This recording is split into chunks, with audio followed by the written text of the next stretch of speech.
Fair, by Frances Rosenfeld. Chapter 5. The Ladies' Circle. Nothing in society exceeds the speed of gossip. By the time Lucille arrived to the council hall, its usually quiet chambers were buzzing like a beehive. All the ladies were there, a feat that hadn't happened in decades, and the animated conversation subsided suspiciously upon Lucille's arrival. Rosemary and Gazelle were already there too, of course, coagulating loose density centers in the crowd and generating spikes in the conversation volume with well-placed comments. Rosemary noticed Lucille and proceeded towards her immediately, all smiles and parting the crowd with the inevitability of a notion liner.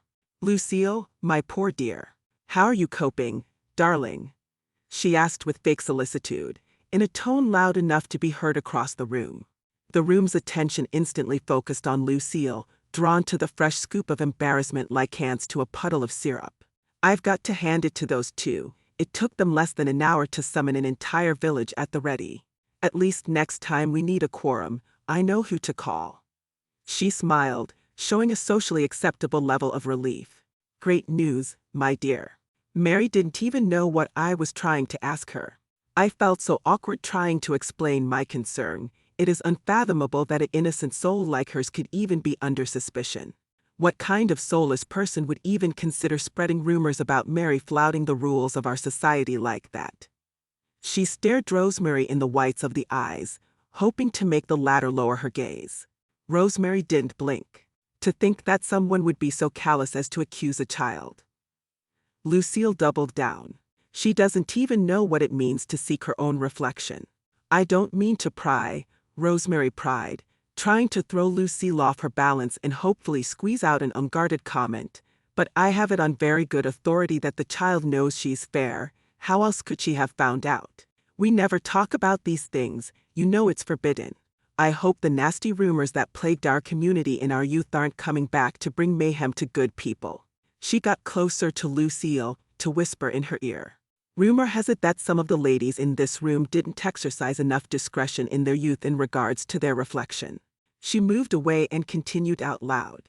"I pray that none of us provided the young girl with an excuse to misbehave.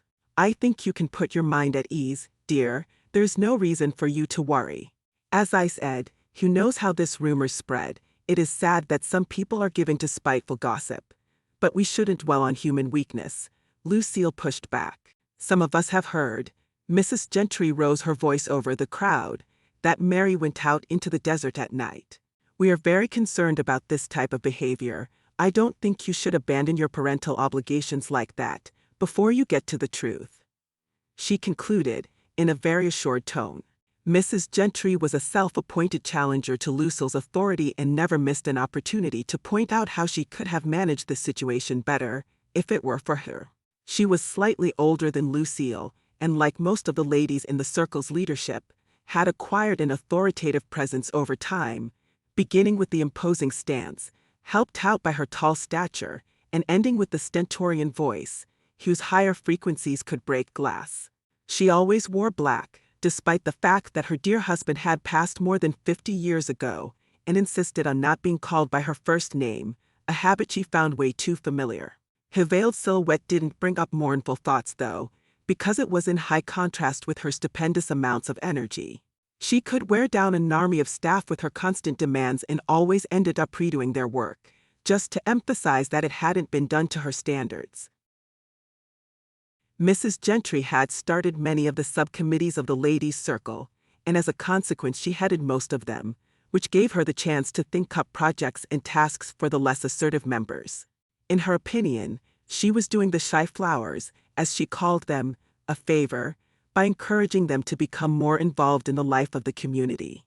She liked to point out that the tasks were always matched to the person's level of skill, so that they wouldn't feel overwhelmed by responsibility, and made sure none involved any decision-making, which, she wisely pointed out, was better left to more experienced members, like herself. She had tried repeatedly to involve Mary in one activity or another, because she felt it was her duty as a social leader to help the girl, whose misfortune was not of her doing, find some place in the village that was fitting her social status. Lucille had to work a few small miracles to keep poor Mary out of Mrs. Gentry's eager talons, because every time the girl was assigned to one of her well-meaning tasks she was ridden within an inch of her life. Mrs. Gentry, of course, considered her intervention to be socially responsible, and expressed this opinion very loudly, on many occasions, disparaging Lucille's failed parenting and wondering rhetorically why Mary couldn't exert herself even in the slightest. She honestly believed the tasks she gave the girl were no-brainers, just as she thought about the tasks she assigned to everyone else. Every now and then, she liked to demonstrate the proper way to sort beans, for instance, just to give her protégé as an example of the right way to do it, and then left them with countless sacks to sort until well into the night, together with the pronouncement that it wasn't that big of a deal if one had some goodwill. You don't honestly believe I would allow Mary to go to the desert alone at night, I hope? Lucille challenged her. You don't know how young girls are, she might have snuck out without your knowledge, Mrs. Gentry insisted. Nothing happens in my house without my knowledge, Lucille retorted. I wish I had your assurance about that, Mrs. Gentry declared.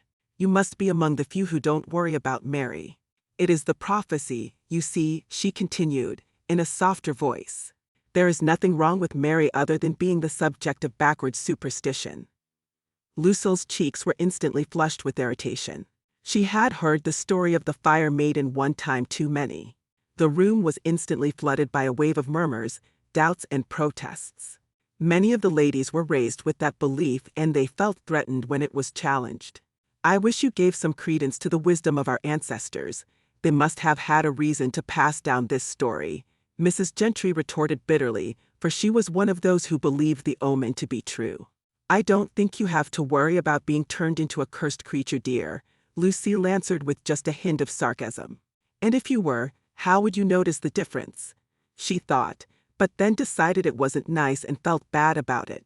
I can assure you I looked into Mary's eyes many a time, and I'm still here to talk about it, she declared. At dawn, Mrs. Gentry clarified the terms of the curse. Lucille didn't answer, because despite her best intentions she had never dared look in Mary's eyes at dawn, to prove to herself that she wasn't going to turn into a winged creature with snake skin, whose gaze sets things on fire. Mrs. Gentry rested her case. She gave Lucille a patronizing look and left the scene, looking dignified and followed by a small entourage. What if I do that in front of you, right here, in the council hall? Lucille presented her challenge. And put our safety at risk. Mrs. Gentry turned around. If you turn, there is no telling of what you'll do. I think I speak for everybody when I say that we don't want to be around that when that happens. I'll do it at home then, Lucille counteracted. Sure you will, dear. I wonder what you wouldn't do for your dear Mary. Mrs. Gentry replied. Lucille thought about the catch-22 for a second. She couldn't disprove the superstition publicly, for lack of volunteers, and if she did it alone, nobody would believe her.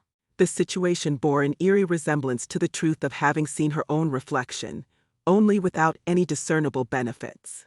She decided the whole issue wasn't worth her effort and didn't give it a second thought as she worked the room, discussing current events from the village, the proper way to raise children, and the questionable mores of the younger generation.